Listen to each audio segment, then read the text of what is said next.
ना हमारे पूर्वज हिंदू थे, ना हम हिंदू हैं और ना हम आगे हिंदू रहेंगे।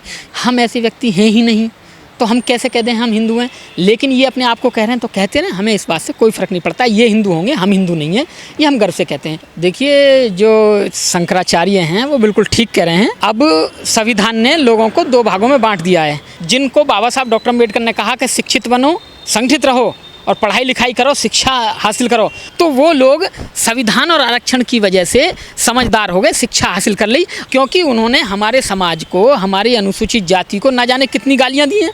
कभी चूड़ा कहा, कभी चमार कहा, कभी दलित कहा, कभी दरिद्र कहा, ना जाने कितना कहा है। बिना आरक्षण वाला कोई समाज नहीं है। ब्राह्मण जो कह रहा है ना, उसका समाज भी आरक्षण ले रहा है 10%। तो कहाँ बचा, कौन बचा बिना कोटे वाला, कौन बचा बिना दो भाग वाला? हमारी व्यवस्था में देखिए कोई भेदभाव कुछ नहीं था, सब कुछ ठीक था। जो शंकराचार्य ऐसा बोल रहा है वो झूठा है। वो खुद अपने वेदों को पढ़ ले, वो खुद अपनी धार्मिक पुस्तकों को पढ़ ले, उसको पता चल जाएगा कि ऐसा था वैसा था। ऐसा बोलने से क्या होता है? ये अनपढ़ लोग गाल बजा रहे हैं, इनके गाल बजाने से क्या होता है? हमारा किसी भी आदमी से कोई द्वेष नहीं है, हम भारतीय संविधान के मानने वाले लोग हैं। लेकिन जब ये लोग उल्टी सीधी बकवास करते हैं तो देखिए गुस्सा हमें भी आता है, दिमाग हमारे पास भी है क्योंकि हम भोजन खाते हैं, एनर्जी हमारे पास भी है क्योंकि हम भोजन लेते हैं, भोजन हमें एनर्जी देता है, माइंड है सोचने के लिए। तो हमें ये सवाल, ये बातें करनी पड़ती हैं, वरना हम ऐसी बातें करते नहीं हैं। को देखिए कोई खाई है, उस खाई को भरने के लिए पहाड़ की चोटी काटनी पड़ेगी और उसमें करनी पड़ेगी। अब तुम ये सोचो दोनों जगह मिट्टी डालो, भाई चोटी पे भी मिट्टी डालो और गड्ढे में मिट्टी डालो, तो जितनी मिट्टी गड्ढे में पड़ेगी उतनी चोटी पड़ेगी, तो चोटी भी तो ऊंची होती चली जाएगी। तो बाबा साहब ने कहा था चोटी को काटो, गड्ढे में डालो, तब बराबर आएगी समानता। अब हम वही बात हो रही है, आरक्षण इसीलिए था कि भाई इनको आरक्षण देके इनको पहले इनके बराबर लाओ, तब कहो कि अब दौड़ो। अब ये कहते हैं कि नहीं बराबर कर दो। अब किस बात पे बराबर करते हैं?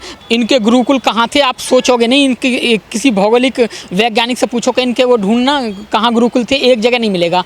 और अगर किसी भौगोलिक शास्त्र से ये पूछो ना, शास्त्री से, कि ये ढूंढो कि नालंदा कहाँ था, इनसे ये पूछो तक्षशिला कहाँ था, इनसे पूछो विक्रमशिला कहाँ था, इनसे ये पूछो कि दुनिया में सबसे विद्वान आदमी कौन था, तो वो बुद्ध थे। बुद्ध का हमारे यहाँ बौद्ध लोगों का शासन था, ये लोग शासन करता थे, इनकी बहुत बड़ी यूनिवर्सिटी थी, पढ़ने आते थे ये लोग, जिस समय हम यूनिवर्सिटी चलाया करते थे। और ये पुरातत्व विभाग बताता है। अब इनके गुरुकुल कहाँ थे? पुरातत्व विभाग बता दे कि एक गुरुकुल वहाँ मिला है, वहाँ उसके अवशेष मिले। ये झूठ बोलते हैं लोग। कभी बदलने की बात करते हैं, कभी कहते हैं 2 शब्द हटा दो इसमें से। 2 शब्द नहीं भाई, कौवा भी नहीं हटेगा।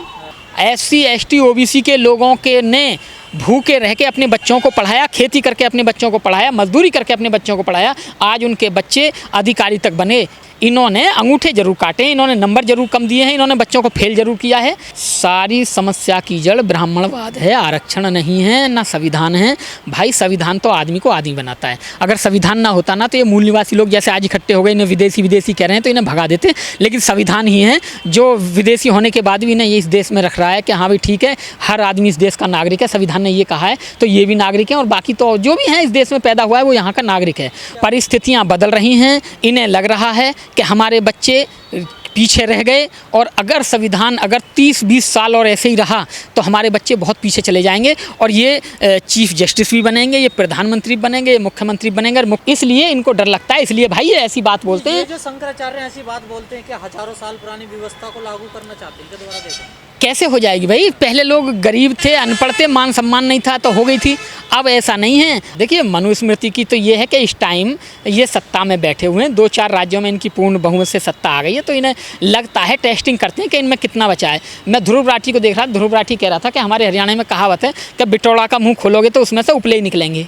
देखिए शंकराचार्य यूँ कह रहे हैं क्योंकि उन्होंने घोषणा की है कि हिंदू राष्ट्र बनाएंगे, उनके बच्चे आज सत्ता में हैं तो वो कह रहे हैं, वरना उनकी कोई इतनी बड़ी आइडियोलॉजी या इतनी बड़ी हिम्मत नहीं है कि वो ऐसा कह दें, और ना ऐसा हो सकता है। उनका कहने की बात है, कहते रहे हैं। लोगों को क्यों डर लगता है? आप भी तो हिंदू ही हैं सब। देखिए ना हमारे पूर्वज हिंदू थे, ना हम हिंदू हैं और ना हम आगे हिंदू रहेंगे।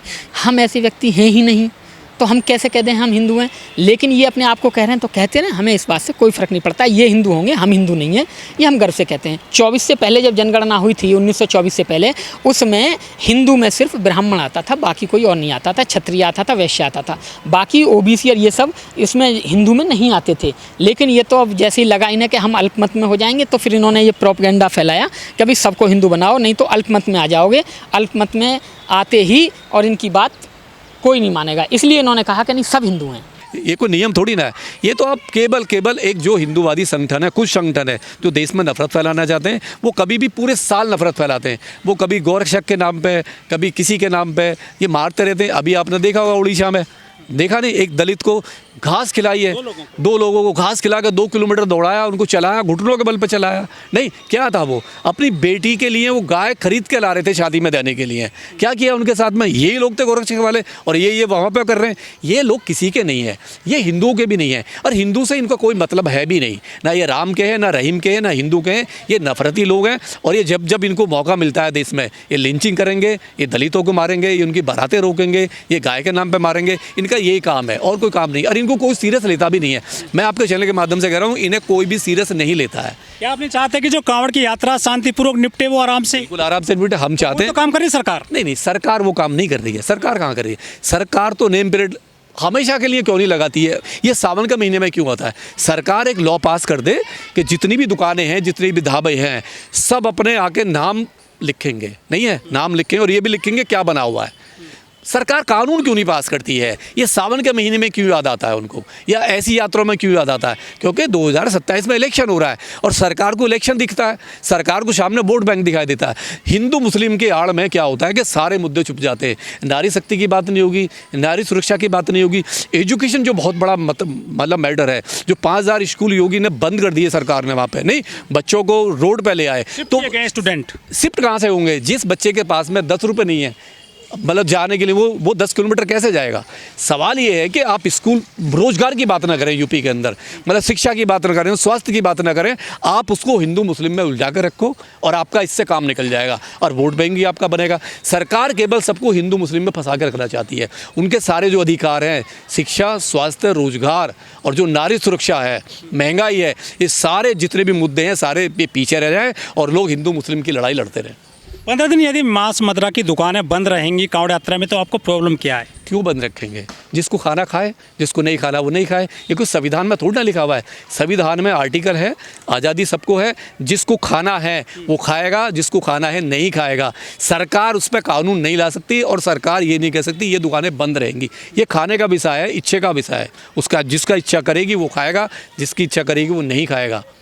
ये जो लड़ाई है धर्म की, जात की, वो महाराष्ट्र पहुंच गई है। एक नेता ने बाकायदा जो है अनाउंसमेंट कर दिया है कि हिंदी बोलिए वरना महाराष्ट्र से जाइए आप। देखिए, शिवसेना का जो जन्म हुआ है ना, शिवसेना का जन्म केवल यूपी और बिहार वाले और साउथ वालों को मार मार के हुआ है। शिवसेना को कोई नहीं जानता था। शिवसेना की जो आइडियोलॉजी है, वो यूपी वालों को मारना, बिहार वालों को मारना, साउथ वालों को मारना नहीं है। एक मराठी के नाम पे वो उनकी राजनीति है, केवल राजनीति है। वो मारते हैं केवल अपनी पार्टी को चमकाने के लिए। उनकी पार्टी कमज़ोर हो गई है, फिर वापस वो 20 साल 30 साल पुरानी राजनीति कर रहे हैं, फिर उसी पे आ रहे हैं वो घूम के। राज ठाकरे क्यों कह रहा है आज? वो कह रहा है कि हम तो ये करेंगे, हम गुंडे हैं तो गुंडे ही से। मतलब उद्धव ठाकरे का बयान है, अगर लोग हमें गुंडे समझते तो गुंडे से ही। अब वो इतने गिर गए हैं कि वहाँ पर नाम देख के मार रहे हैं। नहीं है हिंदी, अगर उसे हिंदी से इतनी नफरत है तो जाए ना केरल में, साउथ में जाए। साउथ में बगैर इंग्लिश के, अगर आपको इंग्लिश आती है तो आप वहाँ पे एक मेहमान बन के रहोगे। आप कुछ नहीं जानते। नहीं, भारत में अलग अलग उसमें भाषाएं हैं, लेकिन जो उसकी मूल भाषा है, हिंदी भाषा है, उसको तो आप छोड़ ही नहीं सकते भाई। हर स्टेट में लोग काम करने जाते हैं, वो तो अपनी भाषा ही बोलेंगे ना, वो तुम्हारी कैसे सीखेंगे? तो ऐसे विश्वगुरु बन जाएगा क्या भारत? बन तो रहा है। जिस तरीके से ये हमारी पहचान हो रही है भारत में, आए दिन लिंचिंग करके मारना, कहीं के मुंह पे मूतना, कहीं पे बाल मुंडन करना, कहीं पे घास खिला के उसको चलाना, नहीं, ये तो जा तो रहा विश्वगुरु की तरफ। ऐसे आविष्कार कहीं हुए ही नहीं है, हमारे देश में ही हो रहे हैं। और जब से 2014 से सरकार आई है, ये आविष्कार बढ़ते जा रहे हैं, बढ़ते ही जा रहे हैं, बढ़ते ही जा रहे हैं। ये तो सरकार का सब ये पूरा मजबूत है। सनातन क्या, वो तो शंकराचार्य बोल चुके हैं कि हम तो मानते नहीं संविधान को, हम तो केवल उसको मानते हैं, मनुस्मृति को। हम तो मनुस्मृति चलते। तो जिस तरीके से शंकराचार्य जैसे लोग पूरे खुल के संविधान को ठेंगा दिखा रहे हैं और ये केवल मनुवाद की बात कर रहे हैं, तो ये सीधा सीधा है कि देश इनके हाथ में खेल रहा है। देश इनके हाथ में खेल रहा है, और कुछ नहीं है। देश सीधा इनके हाथ में खेल रहा है। यूपी सरकार, योगी सरकार और जितने भी संगठन हैं, वो इसे हिंदू मुस्लिम पे ही ले जाएंगे।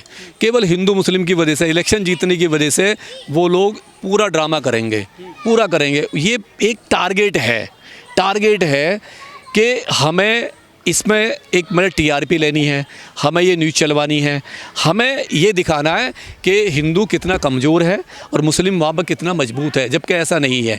जितने भी कांवड़ यात्री में लोग जाते हैं 90% कांवड़ यात्री को कोई दिक्कत भी नहीं है किसी से भी। वो कांवड़ आज से नहीं जा रही है, कांवड़ कई साल से 50-60 साल से भी ज़्यादा से लोग कांवड़ ले जाते हैं, उनके साथ कोई बदतमीजी नहीं होती, कोई कुछ नहीं होता है।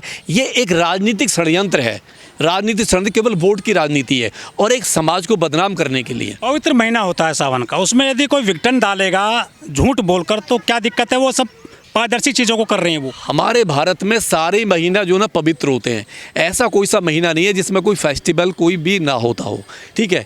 हिंदुओं के लिए सारे ही पवित्र है, तो एक टारगेट करना केवल उसी को। और सवाल ये है, जिसको भी जो खाना है, अगर किसी शॉप पर जाएगा तो मांग के खाएगा, छीन के थोड़ी ना खाएगा। नहीं, उसका मन करेगा वो खाएगा, उसका मन करेगा वो नहीं खाएगा। इसमें सरकार कहाँ से आएगी? पूरे भारत में मुस्लिम हर जगह बैठा हुआ है, हर डिपार्टमेंट में बैठा हुआ है, नहीं है, सारा काम कर रहा है। अरे ऐसा कौन सा काम है जो मुस्लिम नहीं कर रहा है? नाम क्यों छुपा रहे हैं फिर वो लोग? क्यों छुपा रहे हैं? नाम छुपाने की जरूरत ही नहीं है। उनके बोर्डों पर नाम लिखे हुए हैं। अगर किसी का बोर्ड है साफ लिखा हुआ है, अगर ढाबा है तो ढाबे पर नाम होता है। पंडित जी के ढाबे पर जो मुसलमान काम कर रहे हैं, पंडित जी के ढाबे पे जो काम कर रहे हैं वो पंडित जी ने बाकायदे आई कार्ड देखा होगा, उनको रखा होगा, नाम से रखा होगा। मुसलमान नाम से पहचाना जाता है, नाम से। और उसकी आईडी देख लो, जो भी जा रहे हैं कांवड़ लेने, ये एक इनके लिए मतलब श्रद्धा का विषय है, आस्था का विषय है। आप कोई दंगा है, कोई आपको भड़का रहा है, उसमें ना आए बिल्कुल भी। आपको एक नियम पे चलना है। आप जब हिंदू दुकान पर नाम लिख सकता है तो वो क्यों नहीं लिख सकते हैं? सारे लोग नाम लिख रहे हैं, क्या दिक्कत है? आप दिल्ली में जाइए, जगह जगह नाम है, वो अपना नाम, असलम का नाम है, अब्दुल का नाम है, रहीम का नाम है, रफ़ीक का नाम है, सारे नाम लिखे हुए, कोई प्रॉब्लम नहीं है। मैं फिर कह रहा हूँ केवल इलेक्शन जीतने के लिए, केवल राजनीति है इसमें और कुछ भी नहीं है। कितने हिंदू हैं रोज़ मीट खाते हैं, मांस मछली खाते हैं, कहाँ उतारे जा रहे हैं आजकल मुजफ्फरनगर में? मैंने कहा नहीं, पजामा उतारने में तो केस हो गया होगा, अरेस्ट कर लिया होगा उसको, जिसने उतारा होगा उस पर केस हो गया होगा। ये संवैधानिक थोड़ी ना, ये तो ऐसे मतलब पूरा टोटल एक संविधान को ही आईना दिखा रहा। लॉ एंड ऑर्डर है ही नहीं, फिर लॉ एंड ऑर्डर कहाँ रहा? आप किसी का पजामा उतार के उसकी आइडेंटिफिकेशन चेक करोगे, कहाँ का रूल है ये?